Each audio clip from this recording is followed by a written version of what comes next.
첫 번째 이슈는요. 아프리카 돼지열병 추가 확진 이어지고 있습니다. 걱정스러운 상황이에요. 그 얘기 좀 해보겠습니다.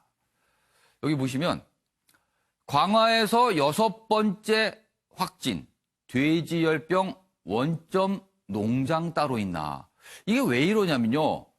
지금 숫자가 늘어나고 있어요. 그런데 정확하게 어떻게 왜 확산되고 있는지를 알 도리가 없는 겁니다.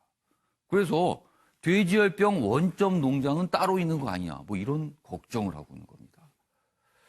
잠복기 4에서 19일 정도를 감안하는데 그렇다면 이게 확산 속도는 느린데 경기, 인천, 농가 동시다발 감염이에요. 원래 잠복기 거치고 하면 일정 기간이 지나야 되는 건데 지금 보니까 그게 안 맞는 거예요. 굉장히 빠르게 가고 있다는 겁니다.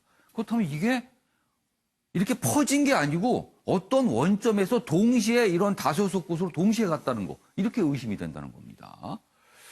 첫 발병 알려진 파주 농가가 아닌 경기 북부 다른 곳에서 전파됐을 가능성이 있는 거 아니냐. 뭐 이런 분석이 나오고 있답니다. 자, 이런 상황에서요. 과연 이 아프리카 돼지열병 우리나라 어떻게 시작이 됐을까? 이 부분 아직 모르거든요. 그런데 한 가지 아주 강하게 의심이 드는 지점이 있습니다. 다음 기사입니다. 보시면요. 돼지열병 걸려서 죽은 듯한 북한 멧돼지 DMZ 비무장지대에서 다수 발견됐다. 이 지점이 좀 의심스럽다는 거예요. 여기 보면 여권 고위급 인사의 말을 전하고 있습니다. 너무 많이 넘어와서, 그러니까 멧돼지가 너무 많이 넘어와서 우리 군이 사살해도 역부족이다. 이게 지금 뭔가 좀 북한 쪽에서 있었다는 거죠, 그럼. 여기 보면 이런 얘기도 있습니다. 아프리카 돼지열병의 전국 확산이 우려되는 가운데 정부에서는 이번 돼지열병 전염이 북한 지역 멧돼지로부터 비롯됐을 가능성에 무게를 두고 있는 것으로 알려졌다. 자, 그런데요. 이 아프리카 돼지열병, 뭐 유입 경로가 지금까지 알려진 게 여러 개가 있는데 북한에서부터 멧돼지가 왔다라 그러면 멧돼지가 우리나라에 있는 돼지하고 접촉을 했어야 되는 거잖아요. 근데 지금까지 알려진 거는요. 다 뭐가 잘 관리가 돼서 접촉할 일이 없었다 그래요. 그럼 어떻게 확산이 됐을까요? 다음 기사입니다. 보시죠. 아직까지는 정확한 걸 모릅니다만 이럴 가능성에 대해서 지금 염두를 하고 있는 거예요. 보시죠. 폐사한 북멧돼지 사체에 접근했던 조류, 곤충통에 열병 옮겼을 수도 있다. 이런 분석이 나오고 있습니다. 그러니까 멧돼지가 직접 와서 접촉한 게 아니라 이런 사체를 접촉했던 조류와 곤충, 날아다니잖아요. 그러니까 이 경로가 아닐까라고. 지금 워낙 기존에 알렸던 경로를 모르니까 지금 이렇게까지 생각을 해보는 거예요. 어제 의심 3건, 강화 1건만 확진. 청와대는 TF 꾸려서 대응 강화하기로 했다. 뭐 지금 여러 가지 좀 어려움이 좀 있습니다. 자, 윤영걸 전 대표님. 네. 글쎄요. 지금 감염 경로가 오리무중이라서 지금 이렇게까지 생각해 보는 거잖아요. 그래서 일단 여기에 좀 정부도 좀 무게를 두고 있는 거 아니냐. 물론 좀 신중한 입장이긴 합니다. 네, 지금 궁금해하는 게 지난 17일 날 파주 연다산동에서 1차 발병이 됐거든요.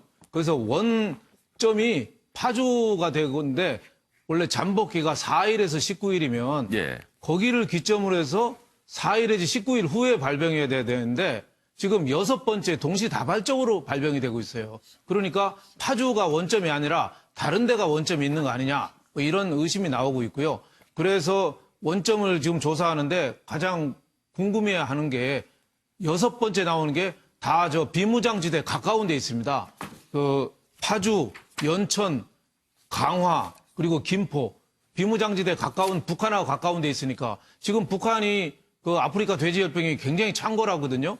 일부 국정원에서 며칠 전에 얘기하기는 평안도 지방에는 돼지가 완전히 절멸을 했다. 그런 표현까지 나왔어요. 그러니까 북한하고 우리하고 돼지 사육하는 돼지는 교류가 없지만 멧돼지는 산에서 뛰어다니잖아요.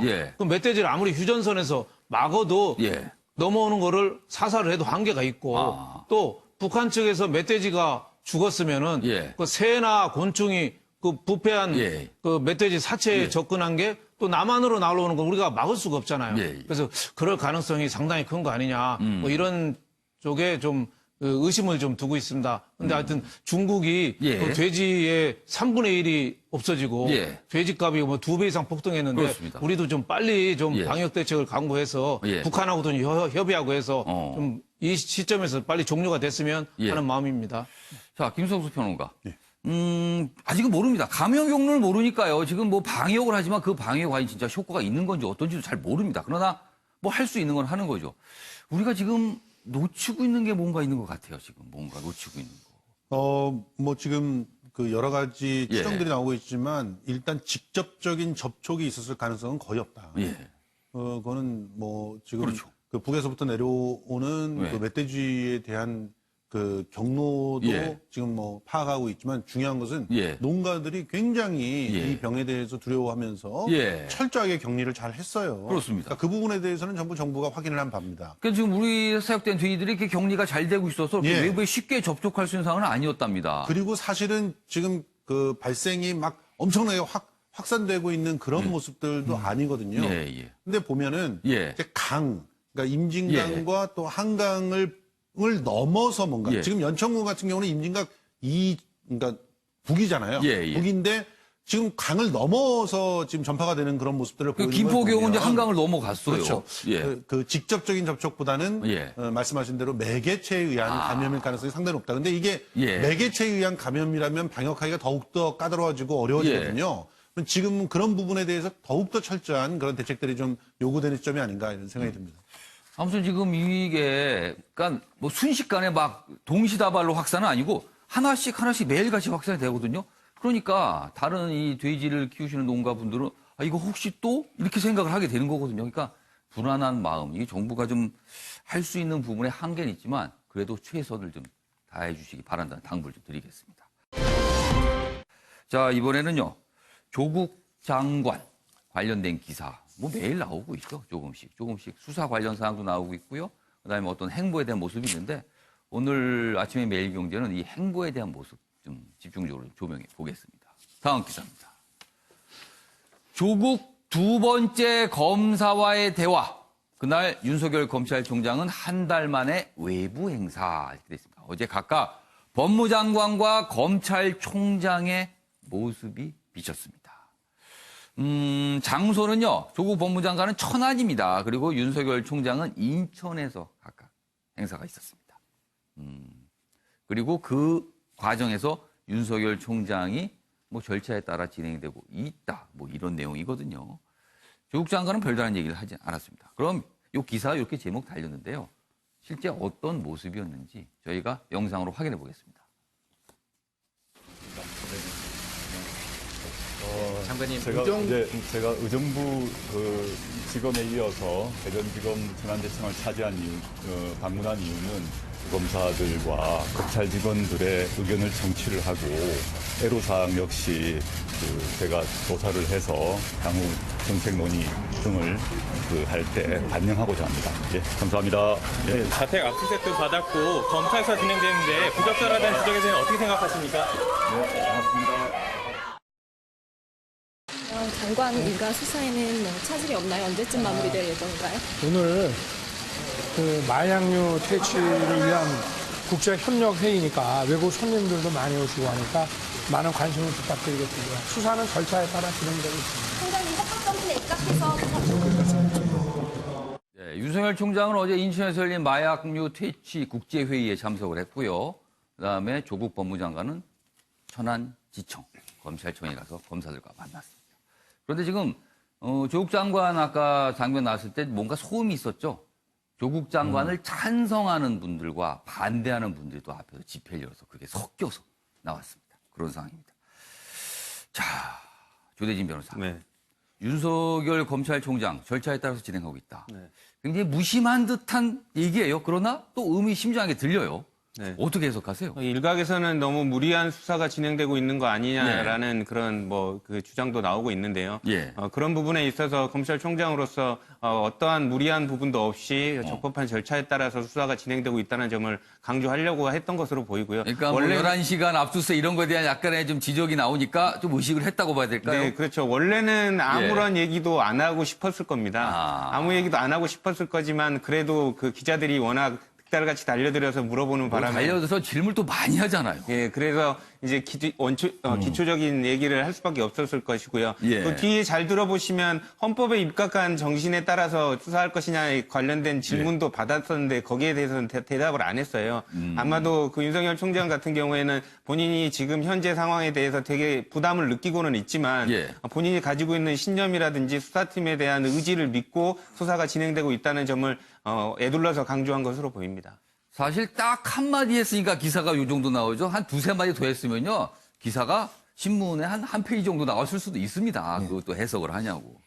아무튼 어제 상황이었고요. 이규환 변호사께서는 윤석열 검찰총장의 저 얘기, 절차에 따라서 뭐 진행하고 있다. 이 얘기 어떻게 해석하십니까? 예, 뭐 조대진 변호사가 얘기했듯이 예. 뭐 그 수사의 비난에 대해서 본인 입장은 현재까지 정상대로 적법하게 잘 진행되고 있다. 예. 이 말을 완화해서 원칙적으로 얘기를 한 것 같습니다. 혹시 적법하게 뭐 이런 표현이 들어가게 되면 네. 혹시 또 거기에 대해서 뭐 검찰총장의 어떤 선입견을 내비치는 거 아닌가. 예. 그래서 절차에 따라 진행되고 있다라고 얘기하는 것은 그동안 적법한 절차에 따라서 자기 생각한 대로 그대로 진행되고 있다라는 원칙론적인 걸 밝힌 것 같고요. 예. 그리고 또 한편으로 또 조금 더 적극적으로 해석을 하면 예. 그 적극적으로 해주세요. 적극적으로 해야 됩니다. 이 방송에서는. 절차에 따라 진행되고 예. 있기 때문에 앞으로도 절차에 따라 그대로 진행할 것이다. 라는 결기, 수사는 그대로 간다. 그러니까 지금 수사의 어떤 방향과 흐름 그대로 가는 그대로 거다. 간다라고 하는 것을 또 이야기한 것 같기도 합니다. 예. 그리고 또 한편 또 이와 같이 이제 예. 소극적으로 원칙론적으로 이야기할 수밖에 없었던 이유는 예. 지금 수사와 관련해서 피의 사실 공포라든지 어떤 불법적인 예. 부분에 대해서 계속 여권에서 이야기를 많이 하고 있기 때문에 여권에서 지금 검찰을 뭐 고발할 수도 있다 이런 얘기를 하잖아요. 지금. 그렇습니다. 게다가 뭐 과잉 수사 뭐 이런 예. 수사가 너무 심한 거 아니냐 이런 이야기들이 비난이 계속 많기 예. 때문에 그 부분에 대해서도 이제 조심하는 차원에서 어떤 구체적으로 많이 이야기할 수 있는 상황이 아니다. 예. 따라서 간단하게 원칙론만 이야기한 것이다. 이렇게 볼 수 있을 것 같아요. 알겠습니다. 김성수 평론가. 예, 뭐 절차대로라고 하는 말이 예. 그 품고 있는 범위가 굉장히 넓기 때문에 사실은 지금 여러 가지 해석들이 나올 수 있겠죠. 사실 해석이 그렇지만, 필요한 부분이에요. 어제 발언은요. 예, 그렇지만 그 절차라고 얘기할 때 그것이 예. 검찰의 절차인가 아니면 정말 법이 정한 절차인가 그것도 예. 헌법 정신에 입각한 절차인가 이 부분에 대해서는 질문을 던질 수밖에 없습니다.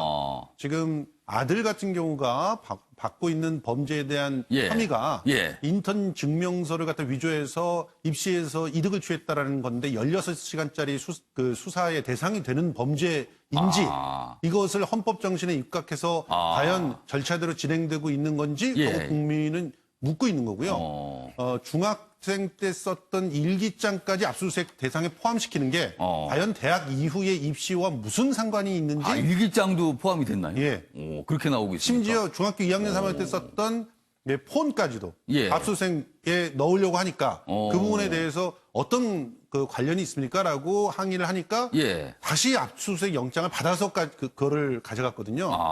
이건 물론 뭐 프로세스 중에 하나입니다. 예. 사실은 검찰이 압수수색하러 들어가가지고 거기서 일정이나 뭐 예. 아주 중요한 어떤 그 기록들이 남을 수 있는 기기들에 대해서 이제 빼트려 먹었을 때 그 부분에 대해서는 나중에 또 취재에 대해서 그런 게 나왔으면 봐주기 수사가 아니냐 이렇게 역공을 맞을 수도 있겠죠. 예. 그렇지만 이게 과연 법과 헌법이 얘기하고 있는 그 절차에 맞는 그런 압수인가 이 부분에 대해서는 좀 질문을 던질 수 있다고 생각합니다. 지금 김성수 평론가의 이런 지적에 대해서 이규환 변호사가 지금 강한 이의제기가 있으신 것 같아요. 예. 시간 한 30초 드릴게요. 뭐 주로 얘기하는 것은 압수수색 예. 걸린 시간 얘기하는 것 같은데요. 예. 압수수색 걸린 시간은 압수수색 대상과 장소에 대해서 예. 논쟁이 다툼이 있었기 때문에 시간이 많이 걸린 것이고 예. 실제적으로 보면은 압수수색 하는데 실질적으로 걸린 시간은 검찰도 그렇게 설명을 했습니다. 길지 않을 겁니다. 예. 일반적으로 다 그렇게 되는 거예요. 요즘에는 최근에 압수수색 할 때마다 과거에는 그렇지 않았는데 변호사가 꼭 입회를 하게 되고 변호사를 기다렸다가 예. 그때까지 들어갑니다. 그럼 변호사가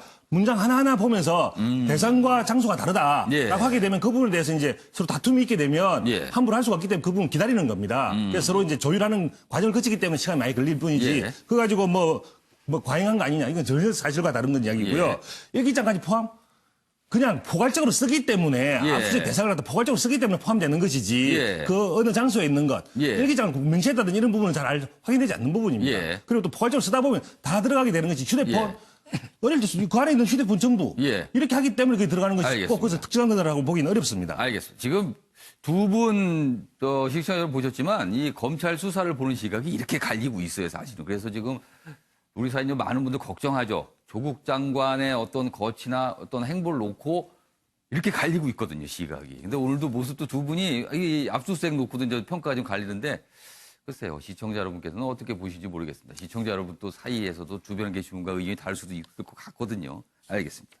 자, 이런 상황에서 조국 장관의 부인 정경심 교수 어제 SNS상에 본인의 입장문을 좀 올렸는데요. 그 내용 좀 소개해드리겠습니다. 여기 있습니다. 아이들 검찰 조사에 피눈물이 난다. 정경심 괴로운 심경 토로했습니다. 뭐 그래서 여기 그 내용이 좀 몇 가지 더 소개돼 있어요. 카메라에 둘러싸인 50일 덫에 걸린 쥐 같다. 뭐 이런 표현이에요. 그리고 딸의 무슨 생일 얘기도 하면서 제대로 보내지도 못하고 슬픔이 있고 뭐 이런 어떻게 보면은 힘들고 그리고 인권 침해 아니냐 뭐 이런 취지의 내용으로 좀 보여요. 그래서 어제 꽤 많이 이제 주목을 받았던 글인데 윤영권 전 대표님. 네. 인권 침해라는 취지의 글인데 굉장히 좀 감성적으로 쓴 것 같아요. 그래서 이걸 호응하시는 분도 있고 어떤 분들은 이거 너무 또 뭐 감성에 대해서 이렇게 좀 몰아가는 거 아니야 이런 지적도 있어요. 어떻게 보셨어요? 뭐 그 시기를 우리가 봐야 될 것 같습니다. 이 정경심 교수가 지금 예. 출두를 앞두고 있습니다. 아. 빠르면은 뭐 이번 주, 뭐 오늘 내일도 가능할 정도로 예. 빠르면 뭐 주말까지 출두를 앞두고 있어요. 예. 그리고 또 엊그저께 그 자택에 대한 압수수색을 했는데 예. 11시간을 했기 때문에 일부 여론조사 기관에서 과잉 수사다 이런 여론이 좀 일고 있어요. 예. 물론 뭐 검찰에서는 과잉 수사가 아니라 그 변호사가 다시 영장을 그 압수수색을 하느라고 그 예. 시간이 좀 걸렸다. 예. 그렇게 해명을 했습니다만 예. 그런 여론이 있는 와중에 이 SNS를 올렸다는 게 의미가 있는 것 같습니다. 그래서 아. 지지층을 바라서 예. 지지층을 겨눠서 예. 내가 이렇게 힘드니 예. 좀 많이 좀 도와주십시오. 아. 그런 뭐 동정 여론을 좀 불러일으키려는 거 약간 아니냐. 감성적인 접근을 하는 게 그렇죠. 여론에는 감성적인- 좀 우호적인 여론을 만들 수 그렇죠. 있다라고 감성적인 생각을 했을 수 있다라는 거네요. 지금. 그렇죠. 근데 이제 그 내용이 예. 뭐 우리 아들은 너무 착해서 예. 태어나서 한 번도 싸운 적이 없고 큰 소리 낸 적도 없다고 예. 했는데 그 한국투자신권의 PB 예. 그 김모 씨가 증언한 거로는 예. 자기가 하드디스크 교체하러 갔는데 예. 어머니랑 아들하고 크게 싸우더라. 조국 저 장관도 있는데 조금 그런 것 같고 또 딸 생일인데 예. 하도 그 압박이 기자들이 검찰이 심해서 예. 가족들하고 한번 식사도 한번 못했다. 예. 근데 또 딸은 또 친구들하고 중국집 비싼 오늘 데서 언론에 보니까 뭐 또 나왔어요. 뭐가. 축하 케이크 자르는 또 예. SNS를 올렸어요. 예. 그래서 물론 뭐 이게 뭐 100% 정확하다 예. 틀리다 이걸 따지기 전에 동정심을 유발하기 위한 건데 예. 출두를 앞두고 저런 감성적인 접근이 도움이 되는가 예. 또 하나 있고 또 하나는 국민들이 피해자 아닙니까? 예. 장관의 내 부인이 예. 입시부터 사모펀드부터 여러 가지 관련된 예. 국민이 지금 50일간 어떻게 보면 국민이 시달렸는데 국민에 대해서 미안하다. 예. 이렇게 내가 아. 본의가 아니게 국민들한테 피해를 끼쳤다. 그런 말이라도 한 줄이 있었으면 좋겠는데 내가 쥐새끼처럼 갇힌 것 같다. 이런 격한 포장을 쓰는 거는 조국 장관도 멘탈이 세계 최강이지만 예. 저 부인인 정경심 교수도 멘탈이 대단한 그 투쟁력이 대단한 분이다. 저는 이런 생각이 들었습니다. 그러니까 어제 이 정경심 교수의 이 SNS 글에 대해서 좀 윤영걸 대표가 굉장히 좀 비판적으로 말씀하셨는데 김성수 평론가 얘기를 좀 들어봐야겠네요. 어떻게 보셨어요, 이 상황? 그 저희는 누군가를 비판할 때 예. 최소한 사람으로서의 어떤 뭐랄까 예. 누구나 갖고 있는 사람의 예. 마음에 대해서는 예. 인정을 하고 가야 된다고 생각합니다. 자기 자식이 예. 자기한테는 한 번도 대든 적 없는 아들일 수가 있는 것이고 그리고 뭐 자식하고 말다툼 한 번 없이 예. 살아가는 그런 부모가 어디 있겠습니까? 예, 그렇죠. 그런데 그것을 예. 저런 식으로 대조를 한다는 것은 예. 사실 너무 과한 것이죠. 예. 자, 우리가 그 상식적으로 생각할 예. 때 검찰에 가서 조사를 받는다는 것 자체가 어마어마한 그런 충격이 될 텐데 예. 16시간을 조사를 받았습니다. 아. 그런데 그 죄목이 예를 들어서 뭐 유명 연예인이 예. 성추행과 그 불법 촬영을 한 그런 연예인의 조사 시간보다 길어요. 그러면 이걸 도대체 어떻게 이해를 할 수 있겠습니까? 예. 국민들이. 그리고 딸은 2번이나 예. 조사를 받으러 갔어요. 예. 그 입시 비리라는데 그게 하나는 논문에 대한 것이고 예. 또 하나는 표창장에 대한 예, 것인데 둘 다 이 딸이 직접적으로 자기가 주장을 해서 이걸 내놓으십시오라고 했을 가능성은 적다는 것을 검찰도 알고 있는 예. 상황이에요. 이제 이런 상황들을 그 어머니의 입장에서 보고서 얘기한 느낌조차도 적지 말라고 한다면 그것도 예. SNS인데 예. 너무 가혹하지 않은가. 그러니까 이 어머니의 심정으로 좀 쓴 글로 좀 봐달라. 그렇죠. 김성호 평론가는 그렇게 좀 보신 거네. 알겠습니다. 이런 상황에서 정경심 교수 지금 뭐 소환 어제 구체적으로 나왔습니다. 얘기가요. 보겠습니다. 다음 기사입니다. 중앙일보입니다. 정경심 포토라인에 선다. 검찰 청사 1층 출입문 통해 소환. 청사 1층 출입문 통해 소환하는 거는 주요 사건에 대한 피의자가 통상적으로 오는 절차죠. 여기 있습니다. 원칙의 문제다. 사실상 공개 소환 모습일 것 같고요. 시기는 수사 진행 상황에 따라 결정한다. 이렇게 돼 있고요. 그리고 좀 어제도 좀 논란이 됐죠. 연세대 이 대학원 아들 관련해서 조국 장관 아들 관련해서 입시 서류가 뭐 사라졌다는 거예요. 그래서 그 부분도 수사하는 것을 검토한다. 뭐 이런 얘기까지 있습니다. 포토라인에 선다. 근데 시기는 아직 모릅니다만 뭐 곧 있을 걸로 보여요. 자, 요건 두 분 변호사가 있는데요. 유대진 변호사, 이경환 변호사. 예. 포토라인에 지금 이 정도 설명이면 이제 포토라인에 서게 될 것 같아요. 그러면서 이제 조사를 받게 되겠죠. 포토라인에 서는 부분 어떻게 보십니까? 일단은 뭐 그 다른 피의자들과 차별이 없이 예. 공개적으로 소환을 한다라고 지금 입장을 밝히고 예. 있고 예. 다만 이제 아들과 딸 경우에 있어서는 비공개 소환 조사를 비공개를 했었거든요. 했습니다, 거기. 그런데 지금 아까 그 김성수 평론가님께서도 말씀해 주신 바 있지만 네. 지금 명확하게 확정적으로 범죄 혐의가 있다고 보여질 만한 그런 부분들은 지금 아직 확인되지 않고 있는 부분에도 불구하고 예. 이렇게 공개적으로 이렇게 주요 대상이 될 수 있는 인물을 공개 소환하는 것 자체는 좀 부적절하다고 보여집니다. 이경환 변호사는 어떻게 보세요? 포토라인에 예. 서는 거. 저는 일단 뭐 특혜 문제가 있을 수가 있고요. 예. 왜 법무부 장관이 부인에게는 특혜를 주는가? 아, 그래서 그러니까 만약에 포토라인에 서지 않고 비공개로 조사를 할 경우. 예. 아, 과거에 비추어서 예. 적어도 이 정도 범죄 혐의를 받는 사람에다가 예. 공적인 인물의 부인이다. 예. 라고 하게 되면 당연히 포토라인을 통해서 오게 되는데 그 뭐 하도 이제 여기에 대한 비난이 많기 때문에 예. 지금 뭐 시간에 대해서 알려줄 수 없다고 하지만 예. 어쨌든 검찰 청사 1층을 출입문을 통해서 소환한다고 하니 예. 실질적으로는 공개다 이렇게 얘기를 하고 있는데 저는 그것도 특혜라 봅니다. 어. 오히려 그것들이 오히려 봐주기 수사라는 의혹을 받을 수가 있기 때문에 검찰은 원칙대로 가는 게 맞고요. 예. 그리고 이왕이면 피해자 입장에서도 예. 정경심 교수 입장에서도 본인이 이때까지 다 부인해 왔던 거 아닙니까? 예. 당당하게 들어갈 수 있죠. 본인이 이때까지 범죄를 다 부인하고 있으면서 왜 그때는 비공개로 들어갔는지 잘 이유를 모르겠습니다. 예. 그리고 지금 뭐 확인이 된 게 구체적으로 확인이 된 게 없다고 이야기를 하는데 예. 그러면 대법원 판결이 나올 때까지 기다려야 됩니까? 이때까지 그렇지 않지 않습니까? 아. 지금 나오는 이야기들이 가장 중요한 것은 예. 조국 후보가 예. 법무장관 후보자였을 때 예. 해명했던 것들이 하나하나 거짓말로 밝혀지고 있습니다. 거짓말을 했다는 것은 그것이 진실 가능성이 높은 것인데 예. 지금 확인됐다고 하는 의미를 잘 모르겠습니다. 예. 대법원이 판결날 지금까지 확인이 안 되는 거죠. 무죄 추정 원칙에 따르면. 그렇죠. 이때까지 과거에 그렇게 해왔느냐? 예. 전혀 그렇지 않지 않습니까? 예, 예. 그렇다고 보면 지금 그 정도 의혹이 밝혀졌으면 예. 당연히 거기에 대한 해명이 있어야 되는데 해명은 없고 아니다고 얘기를 하고 있고 아니다고 하는 부인 자체도 예. 거짓말로 밝혀지고 있는데 예. 그것이 뭐가 아니라는 이야기입니까? 알겠습니다. 그리고 또 중요한 것은 예, 예. 인턴 증명 위조한 부분에 대해서 아무것도 예. 아니라 그러는데 그 16시간 조사받은 것이 과하다고 이야기하는데 절대 예. 그렇지 않습니다. 조사받아 보면 예. 사소한 거 하나 가지고도 16시간 조사받습니다.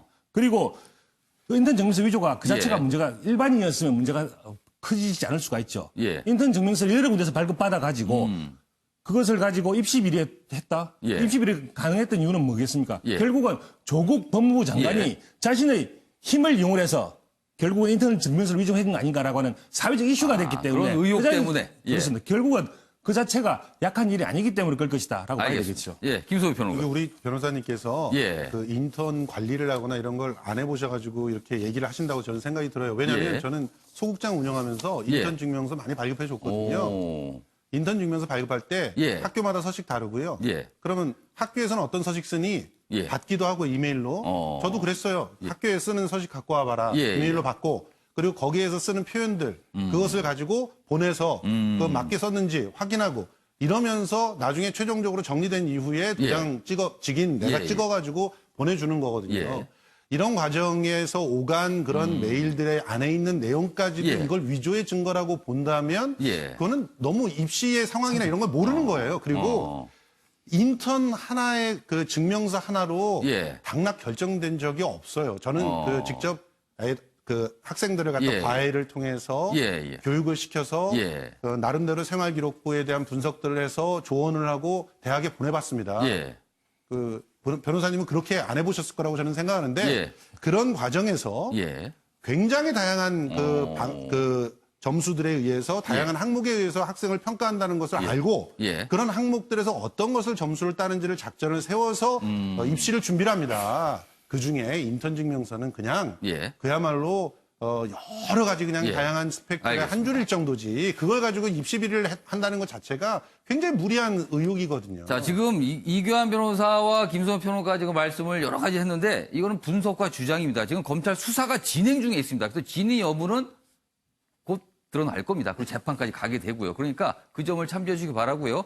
자, 김성호 평론가의 말씀에서 이규환 변호사께 짧게 뭐 반론하실 게 있는데 제가 기회 표현은 드릴게요. 없다 그러는데 예. 비슷한 경우 많이 있습니다. 우리 사무소에 와서 예. 뭐 수습 변호사들하는 인사 증명서를 발급해 준 적이 있고요.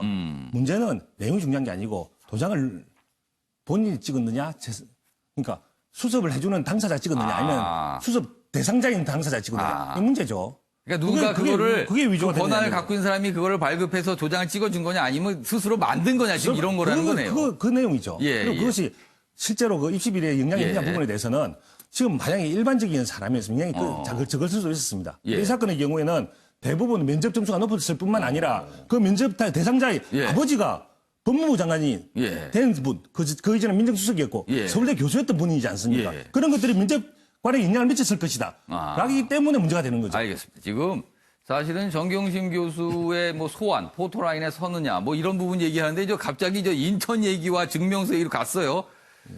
아까도 말씀드렸지만요. 지금 조국 장관을 둘러싼 여러 가지 사안에 대해서 많은 의견들이 갈려 있고요. 극한 대립을 사실은 좀 하고 있습니다. 많은 분들이 그 부분 좀 걱정을 좀 하고 계세요.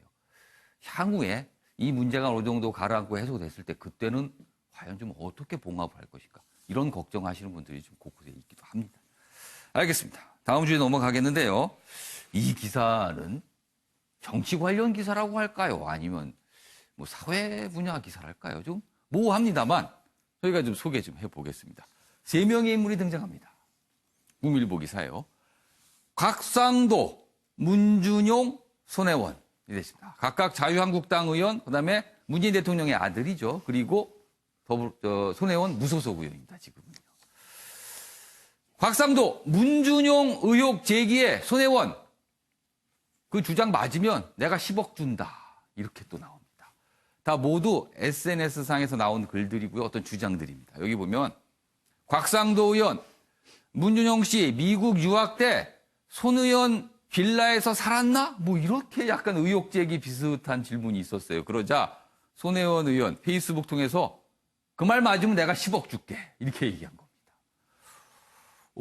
이게 사실은요, 원래 곽상도 의원과 문준용 씨 사이에 어떤 이런 공방이 그동안 좀 있었거든요. 근데 그 상황에서 이제 손혜원 의원까지 어떻게 뭐 가담한 모양이 됐어요. 그 다음에 곽, SNS에서 연일 설전을 벌이고 있다. 이런 얘기입니다. 관련 기사 있는데요. 다음 기사는 좀 더 자세히 소개가 되어 있습니다. 보시죠. 여기 있습니다.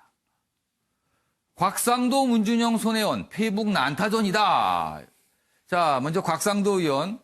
대통령 시아버지 둔 덕분에 준용 씨 안에 무슨 특혜 이런 거 받은 거 아니냐. 이렇게 얘기했어요. 그동안 이 곽상도 의원은 문준용 씨 관련해서 뭐 특혜 의혹 제기를 계속 했거든요. 근데 이번에는 그 문준용 씨 부인, 그러니까 문재인 대통령에게 며느리가 되겠죠. 그러니까 시아버지 둔 뭐 덕분에 뭐 특혜 받은 거 아니냐. 이런 의혹 제기를 했어요. 그러자 문준용 씨, 부모님 찬스 쓴 적 없다. 나도 없고 내 아내도 없다. 이렇게 또 반박을 했습니다.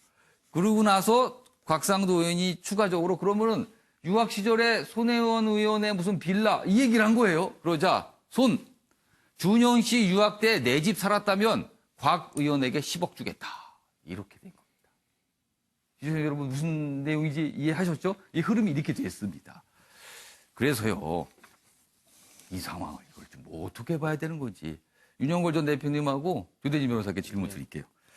일단 이 상황 어떻게 보시는 건지 그리고 이거 누가 너무하는 겁니까 지금 이 상황에서는 어떻게 보세요? 저거는 뭐 누가 너무하다는 거는 아직은 뭐 예. 말할 수가 없죠. 예. 왜냐하면 사실관계 여부가 좀 아직 다 판단이 그냥 안 났기 주장들이에요 때문에. 지금. 주장들이지요. 예. 그래서 처음에 이제 곽상도 의원이 포문을 예. 열었죠. 문재인 대통령 아들 문준용 씨 내외가 지금 대통령 아버지 덕을 좀 보고 있다. 예. 특히 며느리가 예. 시아버지 찬스를 도움을 받고 있다. 예. 그 얘기도 뭐 틀린 얘기는 아니죠. 그 2017년 메이커 운동 활성화 지역 대상자로 그 며느리가 지정이 돼가지고 지금 그 소프트웨어 개발업체 재직하면서 예. 해당 사업을 지금 정부 지원을 받고 예. 있는 거니까 그 사실은 맞아요. 예. 그 사실은 맞는데 예. 그 문준용 씨 내외 입장에서는 예. 그건 정당하게 딴 건데 노력해서 왜- 딴 건데. 그럼 노력해서 딴 건데 왜 국회의원이라고 자꾸 그러느냐? 이거를 왜 이렇게 연결을 시키느냐 이런 그렇죠. 거예요. 그거 지금. 좀 억울한 면이 있는 거죠. 또 문진영 씨가 또 사업하는 거, 또 소프트웨어 개발, 그 교육부 예. 산하 그것도 좀 여러 가지 좀 예의가 많잖아요. 예, 예. 그것도 곽상도 의원이 예. 어떻게 보면 문 대통령 가족의 어떻게 보면 저격수 비슷해요. 계속 문다혜 씨부터 예, 계속 예. 지금 여러 가지를 예. 파내고 있죠. 문다혜 씨 동남아 이주한 것부터 예, 여러 가지 예. 파내고 있는데 그 가족에 관한 거를 하니까 예. 문준용 씨 내외는 좀 예. 억울하다. 나는 떳떳하게 했다. 내가 뭐 우리 아내가 예. 훌륭한 여성이다. 예. 뭐 아내 자랑까지 했어요. 예. 그렇게 했는데 능력이 또- 있다. 뭐 이렇게까지 그렇죠. 하면서 능력 있는 설명을 여자로 했어요, 떳떳하다. 지금. 예. 또 그러니까 박상도 의원은 문준용 씨가 미국의 파슨스 대학 3년 유학 가는데 예. 그 빌라에 살았고 유학비하고 한 3억 들었는데 그 돈 어디서 났냐? 예, 그게 손혜원 의원이 옛날에 그 샀던 그 집에서 산 거 아니냐? 뭐 이렇게 하니까 거기에 대해서 직접적인 그 3억 원에 대해서는 예. 문준용 씨가 설명을 안 했는데 예. 이번에는 손혜원 씨가 의원이 나섰어요. 곽 의원 말이 맞으면 곽 의원한테 10억 예. 준다. 또 틀리면 나한테 500원 줘라. 예. 어떻게 보면 좀 상당히 희화한 건데 좀 이렇게 대통령 가족에 관한 얘기가 이렇게 논란이 되고 페북에서 예. 난타전 되고 하는 게 참 누구 잘못이라고 비난할 수는 없지만 예. 좀 안타까운 대목이 아닌가. 이게 결국 밝혀지려면 또 특검 가자는 얘기가 또 나와야 되잖아요. 그러니까 이 나라는 허구헌나 특검만 해야 되는 건지 있을 때 그 권력자 주변에서 예. 여태까지 대통령 가족이 예. 여러 가지 연루된 사건이 많았잖아요. 예. 그러니까 조금만 얘기가 나오면은 하여튼 의심을 사고 예. 국민들은 고개를 갸우뚱거리는데 그럼 뭐 당사자들이 예. 떳떳하게 있는 건 밝히고 하는 게 그게 최선이 아니냐 싶습니다. 조대진 변호사. 사실 대통령 아들들은 참 어떻게 보면 멍해라고 표현하는 경우도 있습니다. 아버지가 워낙 큰 위치에 있기 때문에 그 아들들, 자녀들은 삶이 힘들 수도 있다. 근데 이제 문준용 씨가 이렇게 적극적으로 뭔가 SNS에서 반박하고 하는 게 사실 좀 어떻게 보면 이례적으로 또 보시는 분들이 있어요. 지금 상황 어떻게 보세요? 저는 명백하게 곽상도 의원이 조금 예. 무리하게 주장한 측면이 있다고 보여지는데요. 일단은 곽상도 의원이 한 정부의 민정수석까지 지낸 분 예. 아니십니까? 예. 그렇기 때문에 첩보의 사실과 거짓을 구별해낼 수 있는 능력은 갖췄다고 보여집니다. 그럼에도 불구하고 제기하는 문제들이 거의 전부 다 아니면 말고식의 문제들을 제기를 하고 있는 것 자체가 예. 국민들 입장에서는 당연히 대통령 가족에 관련돼서 기사가 나오면 당연히 혹할 수밖에 없는 사안일 예. 걸 알면서도 그런 식의 문제 제기를 한다는 것 자체가 아주 부적절하게 보여지고요. 예. 아까 윤영갑 대표님께서 저격수라는 얘기를 하셨는데 예. 저격수는 조준해서 명확하게 한 발 치명상을 입히는 게 저격수인데 예. 지금은 그냥 아무 데서나 총 쏘고 있는 난사하고 있는 거 아닌가라는 그럼 생각이 뭔가 듭니다. 저격수는 아니고 난사하는 소총수인가요, 그러면은? 네, 그렇게 보시는 보입니다. 거예요? 아무튼 이 기사가요. 오늘 보면 사실 신문 기사도 나와 있지만 인터넷 공간에서 어제도 하루 종일 주요 뉴스로 올라 있더군요. 이 뉴스가. 그래서 저희가 이게 도대체 어떻게 된 상황인가 좀 시청자 여러분께 소개해 드렸고요. 두 분의 좀 의견을 들어봤습니다. 시청자 여러분께서 좀 참고하시기 바랍니다. 알겠습니다. 이번에 사회 분야 기사로 넘어가겠습니다. 고유정 얘기 나왔습니다. 그리고 의붓 아들 죽음에 관한 내용입니다. 보시죠. 경찰 고유정 의붓 아들 역시 살해한 걸로 본다. 잠정 결론입니다. 잠정 결론. 최종 뭐 확정까지는 아니지만 이 정도로 지금 무게를 두고 있다는 거예요. 범죄 심리 분석을 통해 결혼 생활 분석을 해보니까 뭐 고유정 생각이 결혼 생활 걸림돈으로 판단한 듯하다. 그래서 이렇게 좀 잠정 결론을 내렸다는데 그런데요. 정황 증거 외에 아직 확실한 범행 물증은 확보 못한 듯하다. 이렇게 돼 있습니다. 여기 좀 더 보겠습니다. 여기 보면은 서울신문이 충북지방경찰청의 얘기를 인용해서 적어놨습니다. 수사를 일단락 지은 뒤 모든 서류를 검찰에 넘겼다면서 검찰 지휘를 받아 조만간 최종 수사 결과를 발표할 계획이다. 일단락 지었다는 거네요. 뭔가 좀 뭐 가닥을 잡은 거예요. 경찰이 피의사실 공표 논란 등을 의식해 누구를 가해자로 보는지는 함구하고 있지만 고 씨, 고유정 범행에 무게를 두고 있다. 그리고 프로파일러들과 법률 전문가들은 그간 확보한 여러 가지 뭐 진술 뭐 이런 내용을 해서 분석해 보니까 고 씨가, 고유정이 현재 결혼 생활에 의붓 아들이 걸림돌이 된다는 이유로 살해했을 수 있다. 이런 가능성에 무게를 두고 있다는 거예요. 그래서 잠정 결론이 그렇게 되고 있답니다. 관련 기사 하나 더 있습니다. 보시죠. 중앙일보입니다. 경찰, 고유정이 의붓 아들도 살해. 일단 잠정 결론 갔고요. 칼에 수면 유도돼 뭐 유력 정황 증거다. 수사 6개월 만에 범행 잠정 결론. 그러나 물증이 없어 치열한 법정 공방 예고되고 있다. 이렇게 돼 있습니다. 이 얘기입니다. 지금 법정 공방이 치열할 수가 있다라는 건데 이 부분입니다. 다만 경찰은 고 씨 범행을 확신할 만한 물증을 확보하지 못한 것으로 저졌다. 이게 이제 다툼이 생기는 거예요. 그래서요. 이 때문에 정황 증거만을 갖고 고 씨를 기소할 경우 치열한 법정 공방이 예상된다. 뭐 경찰 관계자 말입니다. 고유정의 범행으로 잠정 결론을 낸 것은 맞지만 공식 발표에 앞서 추가 수사를 벌인 뒤 사건을 검찰에 송치할 계획이다. 이렇게 되어 있습니다. 자, 그럼 여기서요. 관련 영상 보고 이어가겠습니다. 누가 보더라도 어떤 정황이건 어떤 상황이 있어서 고유정이 우리 아기를 살해했다는 정황이 너무나 많은데도 불구하고 지금 내용도 브리핑 내용을 다들 보셨겠지만 오히려 범인을 잡겠다는 의지가 아니라 고유정은 이 사건에 왠지 빼주고 싶어하는 그런 느낌을 많이 받으실 거라 듭니다. 오늘 현장조사 경찰들이 방문하는 이유가 어떤 걸까요? 5개월이 지났습니다. 왜 이제 와서 어떤 동선을 본다거나 어떤 우리 아기가 5개월이 지난 혈흔을 확인한다거나 이게 어떤 가당키나 한 말입니까? 왜 그때는 안 하고 지금 5개월이 지나서 지금 한다 그럴까요? 정말 대한민국 경찰이 이거밖에 안 되는지 저는... 자, 지난 10월 고유정의 현 남편 강한 불만을 제기했죠. 지금 잠정 결론을 그렇게 냈다는데 왜 그때는 안 하고 지금 이런 얘기예요, 지금. 그래서 경찰이 그때와 지금이 달라진 거죠. 그러니까 경찰의 판단이. 자, 조대진 변호사. 경찰이 이렇게 잠정 결론을 내리게 된 거 어떤 이유에서일까요? 그러니까 내부적으로는 잠정 결론을 내리고 있었는데 그 피해사실 공표에 관련된 문제 때문에 발표를 하지 못하고 있었던 걸로 보입니다. 이번에 그 고유정 씨를 특정해서 잠정 결론 살해 용의자로 지정한 이유는 일단 수면제를 그 고유정 씨가 그 처방을 받았었고요. 아직 지정은 아니죠. 그냥 잠정 결론. 고유정에 대해서 무게를 둔다. 이런 거죠. 수면제를 처방을 받은 부분이 있고 또 그 피해자와 같은 방에서 있었고 그리고 그다음에 그 살해 추정 시간으로 지목되는 시간에 안 자고 있었다는 사실이 밝혀졌거든요. 그리고 또 무엇보다도 지금 여러 가지 수상한 행적들, 그러니까 일반 사람이라면 나타낼 수 없는 행적들, 그러니까 의붓 아들이 죽었음에도 불구하고 장례식장에 참석하지 않는 듯한 이런 행동들에 비추어 봤을 때 상당히 여러 가지 방법들과 이런 것을 종합해 봤을 때 유력한 용의자로 잠정 결론 내린 것 같습니다. 이기환 변호사, 지금 기사 두 개 기사 모두 이 명확한 물증을 확보하지 못했다. 그래서 이거 법정에 가면 이거 다툼 벌어질 것 같다. 이러거든요. 이기환 변호사 어떻게 보세요? 역시 약간 경찰 조사가 뭐 어려움이 있었겠지만 약간 실망스럽습니다. 왜냐하면 새로운 사실이 나왔다고 하는 것이 조금 전에 말씀하셨지만 아이 사망 추정 시간대에 잠을 자지 않았다. 고유정이.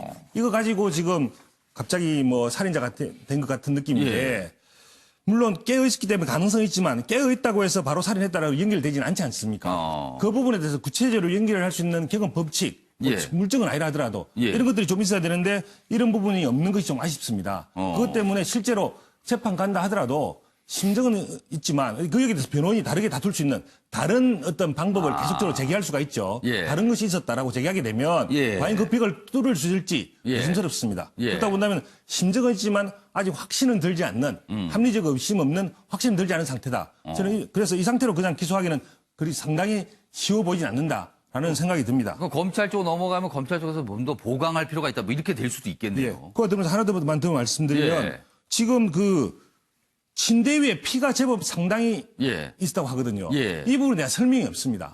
단순 질식사인데, 그러니까 질식사인데 단순 질식사인지 혹은 뭐 다른 뭔지 뭐 어떤 가해에 의해서 실식인지가 불명확한데 예. 여기서 피가 어떻게 그만큼 나올 수 있었는지 예. 이런 부분들에 대한 어떤 설명이 전혀 없지 않습니까? 예. 그리고 자는 자세 이런 것들은 뭐 좀 밝혀져 있는 것 같은데 예. 그런 부분들과 연관을 시켜서 그 당시 깨어 있었다는 부분하고 합리적으로 어떤 추단할 수 있는 경험 법칙들을 더 조사를 해봐야 되겠습니다. 지금 뭐 일단은 뭐 취재를 통해서는 잠정 결론이다 정도고요. 지금 최종 수사 결과 발표가 남았거든요. 그래서 그 사이에 또 보강한다는 얘기가 있으니까 아마 최종 수사 결과 발표, 그걸 좀 기다려 봐야겠습니다. 거기에 어떤 내용이 좀 더 담겨 있는지 말입니다.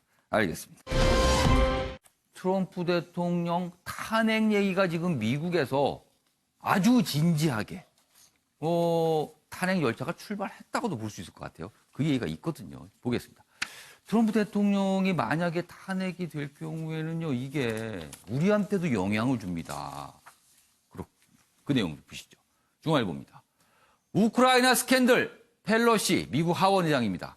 탄핵 조사 개시한다. 그러자 트럼프 대통령 마녀 사냥이다. 마녀 사냥이다. 이렇게 되어 있습니다. 미국 대선 내년인데 초강력 변수가 등장해서 그렇습니다. 현직 대통령 탄핵 얘기가 대선 앞두고 나온 거는요. 이거는 엄청난 변수입니다. 지금 미국 정가가요. 지금 거의 미국의 모든 뉴스를 이 탄핵 얘기가 빨아들이고 있습니다. 지금요. 여기 보시죠. 트럼프 우크라이나 대통령에게 바이든 전 부통령 부자 뒷조사 해달라고 압력 행사한 거 아니야. 그런 의혹이 있었거든요. 관련 녹취록까지 나왔어요. 그래서 지금 꽤 정황이 있습니다. 지금 보면요. 자, 지금 미국이 이 탄핵이 최종 확정되려면 하원을 거쳐 상원까지 가야 됩니다. 그런데 하원은 제적 과반수, 상원은 제적의 3분의 2가 찬성해야 되거든요. 근데 이게 만만치 않다는 겁니다. 상원은 공화당이 53, 민주당이 47, 공화당이 앞서고 있습니다. 그런데 트럼프 대통령 공화당 소속이잖아요. 여기서 3분의 2가 나오겠냐는 거죠. 탄핵 부결된 민주당이 오히려 역풍을 맞을 가능성이 있다. 트럼프, 내게는 좋은 일이다. 이렇게 또 얘기합니다. 그러면서 재선 자신감. 많은 분들이 트럼프 대통령이 이런 반응을 보고 대단한 멘탈이다. 뭐 이런 또 반응을 보신 분들이 있어요. 아무튼 상황이 이렇게 가고 있습니다. 관련 기사 하나 더 보겠습니다. 민주당 내 트럼프 탄핵론 폭발했다. 펠로시 칼 빼들었다. 트럼프 역시 마녀 사냥이다 이렇게 반발한 내용이 있고요.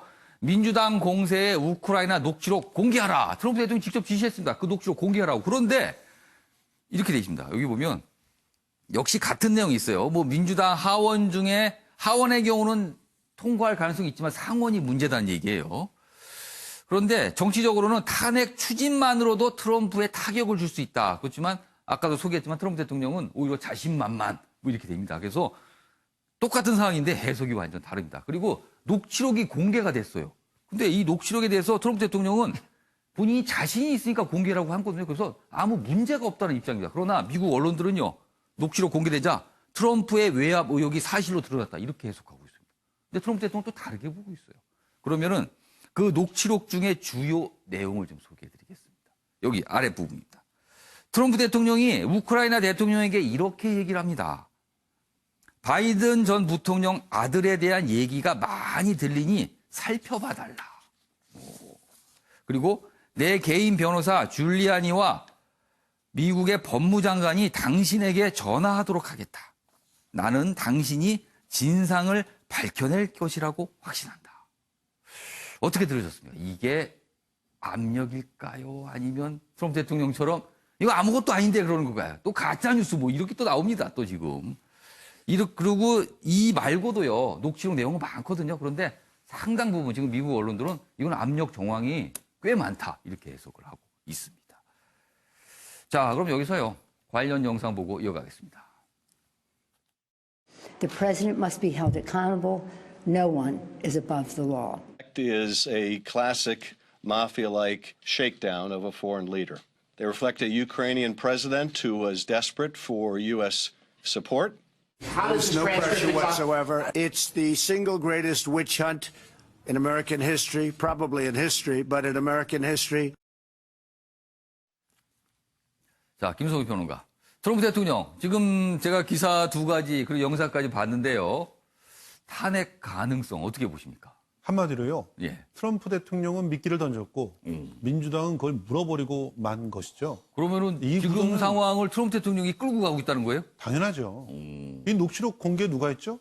트럼프 대통령이 먼저 했죠. 지시를 했습니다. 공개하라고. 그리고 이 녹취록을 통해서 예. 구도가 어떻게 흘러가느냐? 예. 바이든 대 트럼프의 구도로 흘러가죠.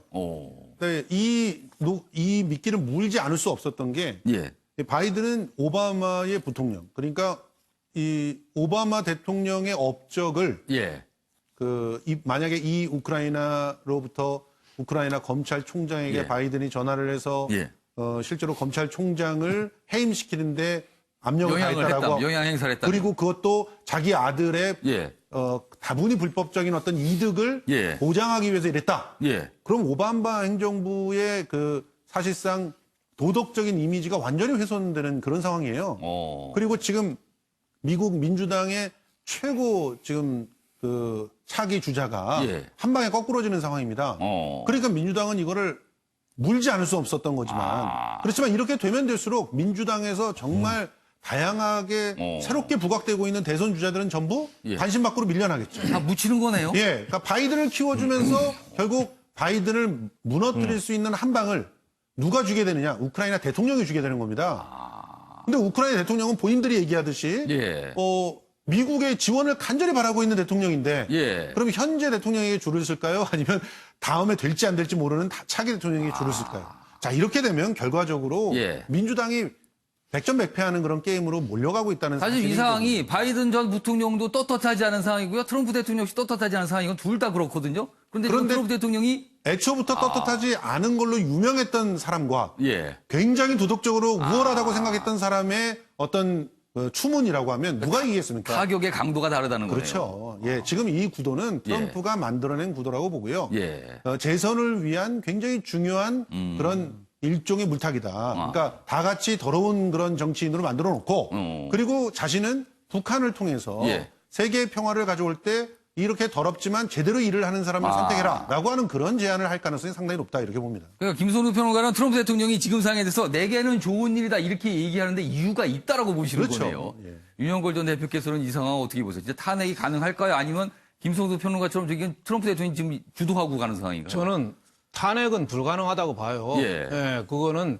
3분의 2, 상원과 3분의 2가 안 되잖아요. 예. 민주당이 불가능한데 예. 정치적인 타격은 트럼프가 저는 상당히 입었다고 봐요. 그래서 낸시 펠로우 하원 의장이 예. 저는 주도적으로 이거를 결행을 했다고 봐요. 낸시 펠로우 하원 의장이 별명이 인간 검표기잖아요. 분위기를 잘 따라가는 사람이거든요. 근데 우리나라 과거에 예. 노무현 대통령 탄핵 후유증으로 예. 그때 보수 여당이 야당이 치명적인 타격을 입었어요. 예. 근데 미국은 상원 하원이 3, 4개월이면 상하원이 표결이 다 끝납니다. 예. 그리고 트럼프 대통령은 내년 10월 선거예요. 예. 그러니까 탄핵 역풍이 불어도 민주당에 저는 큰 타격이 없고 오히려 지금 트럼프 대통령이 러시아에서도 스캔들이 있었잖아요. 예. 또 우크라이나 대통령까지 해서 그 수사해달라는 얘기나 잘 알아봐달라는 얘기나 예. 똑같은 얘기잖아요. 예. 그래도 미국 대통령이 자존심이 있는데 우크라이나 지도자한테 전화해가지고 옛날 부통령 했던 사람 부자관이 좀 이상하니까 살펴봐달라, 조사해달라. 이건 제가 보기에는 미국 국민의 자존심에 관한 문제이기 때문에 예. 재선 가도로 가는 데는 트럼프가 예. 현직 대통령으로서 프리미엄이 있거든요. 예. 그 프리미엄을 저는 민주당이 뺏은 거라고 봐요. 그래서 물론 난타전을 하겠지만은 예. 트럼프 대통령이 외국 대통령한테 전화해서 예. 저런 압력을 행사한 거 저는 굉장히 영향이 타격이 클 거다. 저는 이렇게 봐서 민주당이 이번 주도권을 이번엔 행사할 것 같다. 이런 생각이 듭니다. 자, 지금 어떤 상황이든 미국 정가 굉장히 혼란스러울밖에 없거든요. 그렇다면 우리로서는요, 미국이 북한과 어떤 접촉을 하고 북핵 문제 해결돼야 되는 걸 바라고 있잖아요. 그럼 이거 영향을 받을 수밖에 없어요. 관련 기사 있습니다. 보시죠. 다음 기사입니다. 트럼프 탄핵 대응 발등에 불이 된 거죠, 지금. 어떡하든 본인이 끌고 가고 있든 끌려가고 있든 뭔가 대응을 하고 있습니다. 그렇다면은 북핵 협상이 후순위로 밀릴 수도 있습니다.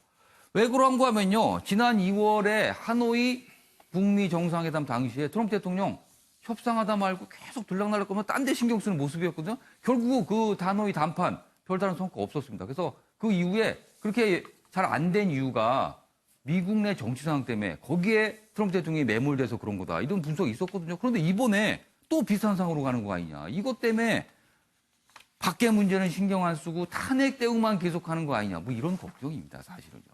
뭐 아직은 현실화되진 않았기 때문에 이제 걱정 정도인데 아무튼 우리로서는 좀 촉각을 세울 수밖에 없는 상황이 아닌가 이렇게 싶습니다. 알겠습니다. 자, 북한과 관련 내용 이어가 보겠는데요. 이번에는요. 어떻게 생각하십니까? 순서로 진행해 보겠습니다. 패널 네 분의 한 방이 있는 해설 들어보겠습니다. 주제 보시죠.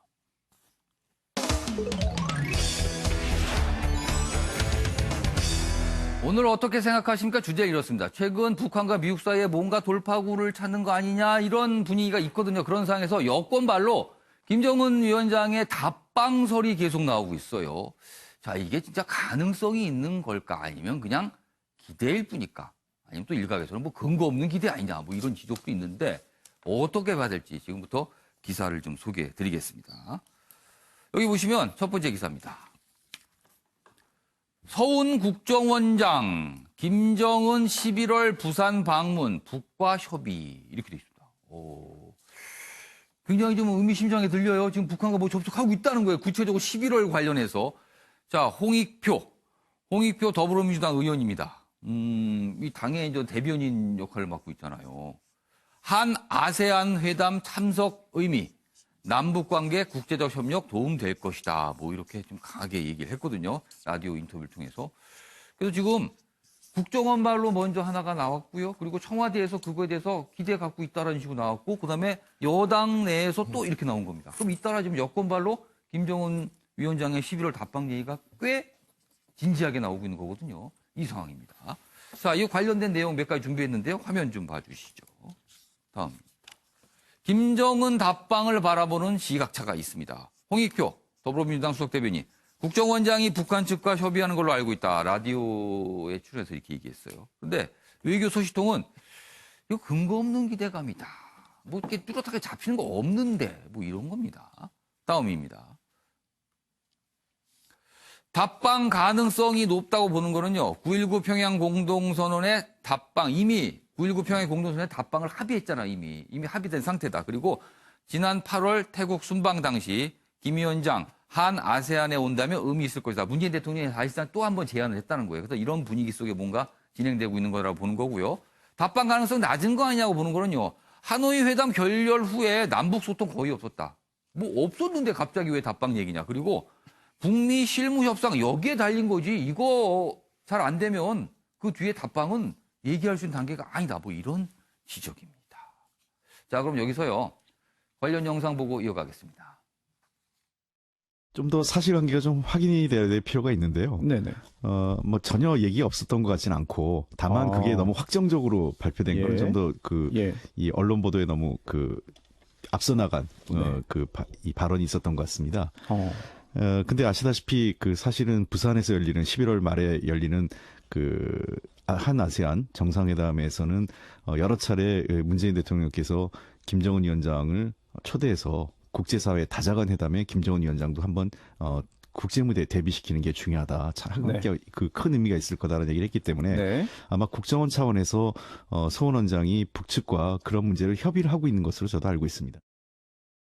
김정은 답방에 대해서 올 11월에 부산에서 한 아세안 특별 정상회담에 참석 여부를 저희가 물었습니다. 그랬더니 국정원에서는 아마 비핵화 협상 진행이 어떻게 되는지에 따라서 부산에 오지 않겠나 이렇게 보고 있다. 자, 김정은 위원장의 11월 부산 답방 그냥 가능성이 있는 건가 아니면 그냥 기대일 뿐이냐 뭐 이건데요. 윤영걸 전 대표께서는 어떻게 보십니까? 저는 뭐 희망 고문 아니냐. 아니면 말고 우리가 노력했는데 안 됐다 이런 거 아니냐. 국정원이 저는 좀 이상해요. 원래 전격적으로 비밀리에 하는 거잖아요. 근데 11월 한다면서 벌써부터 공개하고 이렇게 추진하나요? 저는 그게 좀 이상. 그리고 지금 분위기가 아니잖아요. 분위기가 갑자기 툭 튀어나온 기분이잖아요. 지금 북한이 미사일 도발 10여 차례 했고 남북 대화 끊겼고 오히려 우리 대통령, 우리 남한 정부에 대해서 북한이 비난을 많이 하고 있는데 예. 지금 2달 후에 온다? 제가 그런 설명을 얼마나 믿을 수 있겠습니까? 예. 물론 뭐 얘기는 진행될 수 있겠습니다만은 예. 저도 되기를 바라고. 예. 근데 현실 가능성은 지금 여건으로 봐서 예. 분위기가 될 것 같지 않다. 다만 이제 그렇게 국정원이 내세우는 게 국내 정치에 대한 좀 예. 관심을 돌리려는 의도가 아니냐. 이런 야당의 비판도 있거든요. 이른바 이제 조국 정국 사실 정부가 네. 조금 힘들어 하잖아요. 네, 이거를 그런 좀 비판도 저거 보면 눈여겨봐야 될 대목이 아닌가 저는 이렇게 생각이 됩니다. 또 그렇게 약간 좀 그렇게 볼 수도 있다라는 네, 평가네요. 알겠습니다. 자, 이번엔 조대진 변호사께서는 가능성이 있다, 높다라고 보시는 거네요. 김정은 위원장이 예. 트럼프 대통령에게 최근에 친서도 보내고 예. 그러지 않았습니까? 이 친서에 대해서 트럼프 대통령이 상당히 긍정적인 답변도 내놨고요. 무엇보다도 볼턴 보좌관이 이제 경질됨으로써 여러 가지 북한에 대한 예. 북핵 협상에 대한 여러 가지 다른 카드들도 고려해 볼 수 있는 상황이 됐다고 보여질 때 긴밀한 협력이 좀 가능해졌다고 보여집니다. 그러니까 이런 상황에서 북한의 입장에서 볼 때도 예. 다자간 무대에 대비해야 할 필요성이 있다고 보여지기 때문에 아세안 회의에 참여할 가능성이 그러니까 있다고 북한으로서도 답방을 하는 게 실익이 있다, 얻을 네, 게 그렇습니다. 있다라는 거네요. 그렇게 해석을 해주신 거고. 자, 이번에는 이경영 변호사. 역시 예. 희망 고문 뭐 이런 얘기 쓰셨네요. 예. 그 뭐 남북 관계나 북미 관계 여기에 예. 대한 여건에 대한 이야기는 하셨고요. 예. 결국은 그 서훈 국정원장이 왜 이렇게까지 이야기하는지 그게 좀 궁금한데요. 예. 어쨌든 과거에 김정은 위원장이 다자간 회의에 참석한 전례가 없지 않습니까? 김정은 위원장뿐만 아니라 예. 북한 지도자라고 하시는 분들이 예. 다자간 회의에 참석하는 그렇죠. 경우는 거의 없습니다. 예, 그래서 예. 그렇게 참석하려면 예. 아주 뭐 커다란 어떤 당근이라든지 이런 게 있어야 되는데 예. 과연 그런 게 주어질 수 있을까? 그렇죠. 12월에 열리는 게 한 아세안 정상회의예요. 그렇습니다. 물론 이제 뭐 한국 답방 이야기도 있고 예. 한 아시안 정상회의 있기 때문에 예. 올 수도 있는 가능성은 있겠지만 또 우리 정부 입장에서는 그걸 원하겠지만 예. 과연 얼마나 당근을 받을 수가 있겠는가라는 부분들이 문제가 되고요. 그래서 보면 서훈 국정원장이 하는 말도 예. 북미 비핵화 협상이 진전이 있다면 이라는 전제를 달고 있지 않습니까? 그렇습니다. 전제가 있습니다. 전제가 있습니다. 이거는 뭐 도망갈 꿈을 만들어 놓고 있는데 예. 내가 생각하기에는 북미 비핵화 협상이 이 정도까지는 진전이 없을 것이다. 그래서 지금 이 말을 해도 된다. 라고 해서 하는 것 같아요, 제 생각에는. 과연 지금 시간도 얼마 안 남았는데 예. 북미 비핵화가 갑자기 진전이 돼가지고 그때 11월 때까지 그러지 안 될 것 같은데 그 진전이 없을 것이기 때문에 이제 지금쯤 이런 말 해도 될 것 같은 마치 그런 의심까지 듭니다. 진전이 없을 거니까 이런 말을 그냥 쉽게 해도 된다. 뭐 이렇게 해석을 하신 거예요. 네. 알겠습니다. 김성우 평론가. 대한민국의 그 정도의 고위직 공무원들이 예. 이렇게 쉽게 말을 한다고 저는 믿고 싶지 않고요. 실제로 지금 일정 정도의 그 분위기가 성숙이 되었으니까 하는 말이겠죠. 더군다나 지금 트럼프 대통령의 예. 입장에서만 보더라도 내년에 재선 가도를 달리기 위해서 지금 올해 연말에는 뭔가를 확실하게 내놔야 되는데 유엔 총회에서도 과감한 대안이라는 얘기를 하지 않았습니까? 북핵 문제에 대해서 그리고 실제로 실무 접촉에 들어갔다라고 하는 얘기들이 이미 확인이 되고 있는 바. 그러면 어떤 형태로든 그런 실무 접촉을 좀 더 기정사실화할 수 있는 외교적인 행보들이 필요한 상황이에요. 거기에 숨통을 우리 대한민국이 터주지 않으면 어디서 터주겠습니까? 그러니까 그런 측면에서 뭐 가능성이 높다 이렇게 봅니다. 충분히 가능한 얘기다. 그래서 지금 두 분은 가능성 쪽으로, 두 분은 뭐 희망 고문 아닌가 또 이렇게 좀 보시는데요. 시각이 좀 갈렸습니다. 알겠습니다. 자, 마지막 기사가 될 것 같습니다. 경제 분야 기사로 넘어가 보겠습니다. 4억이 넉 달 만에 768만 원. 뭐 1억으로 치면 1억이 192만 원이 된 거예요. 넉 달 투자했는데 불어나긴커녕 거의 다 날렸습니다. DLF 투자자들 패닉. 금리 연계 파생 결합 상품이다. DLS, 뭐 DLF 이런 얘기 많이 들어보셨죠? 이게 굉장히 위험한 상품인데 여기에 투자하셨다가 돈을 다 날리게 되신 분이 많다고 그럽니다. 여기 보면 아버지가 4달 전에 은행에 맡긴 4억 원이 768만 원이 됐네요. 큰일 났습니다. 노후자금이었는데. 그래서 이 우리은행 사실상 첫 원금 전액 손실 이렇게 판정했고 투자자들은 이거 불안전 판매 아닌 사기다라고 강하게 반발을 하고 있는 상황입니다. 유영호 전 대표님. 예. 큰일 났습니다. 지금 많은 분들 피해 보셨어요. 그렇죠. 많은 사람들이 은행 거래할 때 착각하는 중에 하나가 은행 가면은 원금이 보장이 된다 하는데 은행에서 방카슈랑스라든지 여러 가지 상품을 다른 데 상품을 다른 거 갖다 팔아요. 다른 거 갖다가 소매를 하고 있어요. 그런 걸 절대 믿으면 안 된다. 그래서 그 서약서 쓸 때도 꼭꼭 따져보고 해야 된다. 그리고 은행에서 파는 거는 판촉 걸린 상품을 팔지 고객한테 좋은 거는 안 판다는 거 일단 의심해야 된다고 봅니다. 알겠습니다. 자, 다음은 김유진 아나운서가 전하는 이슈컷입니다. 보시죠. 이슈들을 사진으로 살펴보는 시간 이슈컷입니다. 첫 번째 이슈 태그는 인기 게임입니다. 그래픽 화면 속 이 사람 누군지 알아보시겠습니까? 바로 축구 선수 크리스티아노 호날두인데요. 요즘 북한에서 이 모바일 축구 게임이 큰 인기라고 합니다. 게임에선 유럽의 축구 스타 선수들을 선택해 축구 기술들을 배우고 실행할 수 있다고 하는데요. 북한의 휴대전화 보급이 늘면서 이런 게임의 인기도 높아지고 있다는 분석입니다. 두 번째 이슈 태그는 D라인입니다. 배에 손을 받친 이 여성이 서 있는 이곳은 런웨이 무대입니다. 현지 시간 24일 파리 패션위크 야외 패션쇼에 임산부 모델이 등장했는데요. 하지만 이런 일이 이번이 처음은 아닙니다. 지난해 뉴욕에서도 런웨이에 임산부 모델을 기용한 사례들이 있었는데요. 하나같이 늘씬한 몸매의 모델이 새긴 패션쇼에도 변화의 바람이 부는 걸까요? 마지막 이슈 태그는 포옹입니다. 김정숙 여사가 미소 띤 얼굴로 누군가 포옹을 하고 있죠. 그 상대는 바로 아베 총리의 부인 아키에 여사입니다. 뉴욕을 방문 중인 두 사람은 현지 시간 24일 한 컨퍼런스 자리에서 만나 이 같은 모습을 보였는데요. 반면 문재인 대통령과 아베 총리의 만남은 사실상 불발된 것으로 전해졌습니다. 지금까지 김유진의 이슈컷이었습니다. 참 묘하고 어색한 한일 관계 보여주는 장면이 아닌가 합니다.